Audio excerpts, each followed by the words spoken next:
नमस्कार और आज के इस गहरे विश्लेषण में बहुत बहुत स्वागत है। आज हम एक ऐसी यात्रा पर निकलने वाले हैं जो एक सदियों पुरानी क्लासिक पौराणिक कथा को पूरी तरह से बदल कर रख देगी।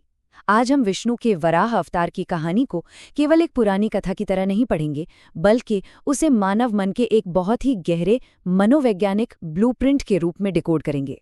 ये एक ऐसा नक्शा है जो हमारी अपनी आंतरिक चेतना के विकास को दर्शाता है। तो चलिए इस सफर की शुरुआत करते हैं। जरा सोचने वाली बात है, जब हम प्राचीन ग्रंथों में समुद्र में डूबती हुई पृथ्वी और उसे बचाने वाले एक विशाल सुअर अवतार की कहानी पढ़ते हैं, तो क्या ये सचमुच बाहर घटित हुई कोई घटना है, या फिर क्या ये हो सकता है कि ये प्राचीन कहानी असल में एक साधक के अपने ही भीतर चल रहे उस आंतरिक आध्यात्मिक संघर्ष का एक लाइव मैप हो? आज हम इसी रहस्य से पर्दा उठाने वाले हैं और ये देखने वाले हैं कि कैसे ये मिथक दरअसल हमारे भीतर का ही सत्य है। तो कहानी का पहला हिस्सा है मिथक का रहस्यमयी आवरण। इस कहानी को गहराई से समझने के लिए आइए इसे एक साधक के नजरिए से देखते हैं। मान लेते हैं एक साधक है जिसका नाम है अर्जित। अर्जित कोई साधारण व्यक्ति नहीं है, उसने दुनिया भर का ज्ञान हासिल कर लिया है। लेकिन इतना सब कुछ जानने के बावजूद अर्जित के भीतर एक अजीब सी बेचैनी है। उसे लगता है जैसे उसका अपना सत्य, उसका असली वजूद कहीं गहरे अंधेरे में खो गया है। एक दिन वो अपनी इस दुविधा को लेकर अपने गुरु के पास जाता है और कहता है, गुरुदेव, मैं सब कुछ जानता हूँ, फिर भी भीतर इतना अंधकार क्यों है? गुरु मुस्कुराते हैं और एक बहुत ही हैरान करने वाला जवाब देते हैं। वे कहते हैं कि तुम्हारे भीतर की पृथ्वी दब गई है और तुम्हारा मन हिरण्याक्ष बन गया है। अब अर्जित की तरह कोई भी ये सुन के चौंक जाएगा कि आखिर हमारे भीतर पृथ्वी कैसे डूब सकती है। खैर, इस पहेली को सुलझाने में कुंडलिनी विज्ञान और रहस्यवादी योगी हमारी मदद करते हैं। अगर हम इन प्राचीन पुराणों को ध्यान से देखें तो ये केवल बच्चों को सुनाने वाली कहानियां नहीं हैं। असल में ये मानव अवचेतन यानी सबकॉन्शियस माइंड का एक बहुत ही उन्नत विज्ञान है। गुरु अर्जित को यही आध्यात्मिक मनोविज्ञान समझा रहे थे। यहीं से कहानी का अगला महत्वपूर्ण हिस्सा आता है, अवचेतन का गहरा महासागर। पुराणों में बताया गया है कि राक्षस ने पृथ्वी को चुराकर गहरे समुद्र यानी पाताल लोक में छिपा दिया था। लेकिन अगर ये पूरी कहानी हमारे अंदर ही घट रही है तो ये समंदर कहाँ है? दरअसल ये कोई पानी का समंदर नहीं है, बल्कि ये हमारे अपने दिमाग के भीतर मौजूद एक बहुत ही गहरी जगह है, हमारा मूलाधार चक्र। ये मन का सबसे निचला स्तर है, हमारा अवचेतन मन। ये बिल्कुल एक गहरे पाताल की तरह है जहां हमारे सारे अनजाने डर, हमारी पुरानी आदतें, इच्छाएं और गहरे संस्कार छुपे हुए हैं। गुरु अर्जित को यही बता रहे थे कि पृथ्वी का डूबने का असली मतलब है हमारी आत्मा, हमारी सच्ची शांति का इसी अवचेतन के अंधेरे में दब जाना। अब हम बात करेंगे हिरण्याक्ष, दृष्टि में भौतिक अहंकार की। कहानी का मुख्य खलनायक यही है, लेकिन यहाँ हमें किसी भयानक सींगों वाले राक्षस की कल्पना नहीं करनी है, बल्कि इसे एक मनोवैज्ञानिक अवस्था के रूप में देखना है। अब यहाँ सबसे दिलचस्प बात यह है कि अगर हम संस्कृत के इस शब्द हिरण्याक्ष को तोड़ें तो हिरण्य का अर्थ होता है सोना या संपत्ति और अक्ष का अर्थ होता है आंख। यानी हिरण्याक्ष का सीधा सा मतलब है एक ऐसा मन जिसकी आंखों पर केवल भौतिक सुख, धन और अहंकार का मोटा पर्दा पड़ा हुआ है। ये वो अहंकार है जो बाहर की दुनिया के लालच में पूरी तरह से अंधा हो चुका है।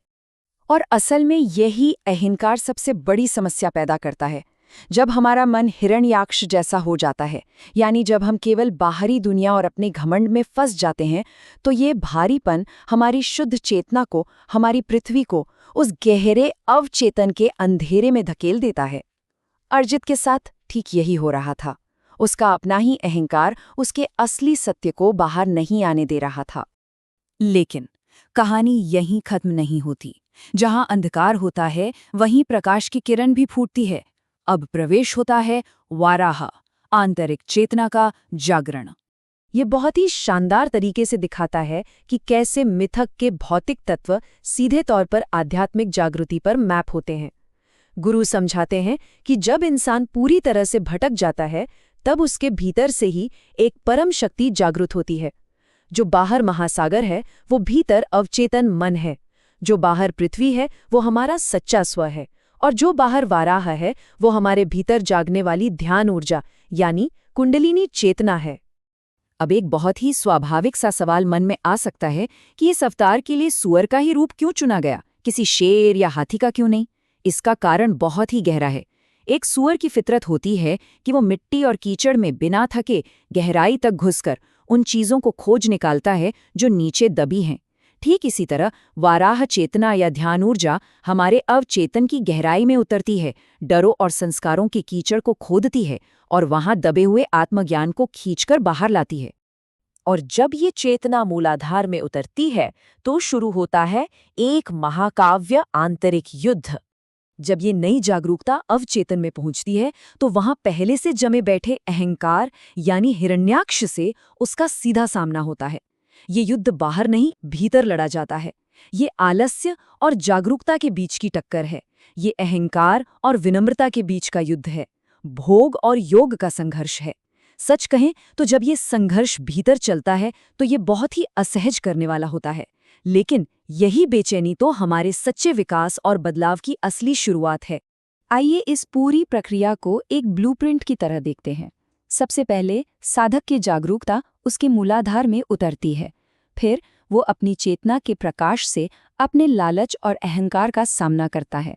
और अंततः जब अहंकार रूपी राक्षस हार जाता है, तब हमारी दबी हुई ऊर्जा, हमारी पृथ्वी, मुक्त होकर सुषुम्ना नाड़ी के रास्ते से ऊपर की ओर उठने लगती है। और इस युद्ध के बाद का परिणाम है पृथ्वी, सच्चे स्व की पुनर्स्थापना।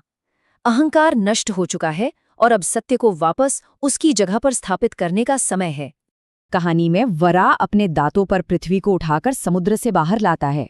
ये असल में हमारी मुक्ति का पूरा शरीर विज्ञान यानी एनाटॉमी है। वराह के मुंह के दोनों किनारों पर जो दो नुकीले दांत दिखाए जाते हैं, वे हमारे शरीर की इड़ा और पिंगला नाड़ियों का प्रतीक हैं। जब ये दोनों द्वैत ऊर्जाएं पूरी तरह से संतुलित हो जाती हैं, तो उनके बीच हमारी सुषुम्ना नाड़ी सक्रिय होती है।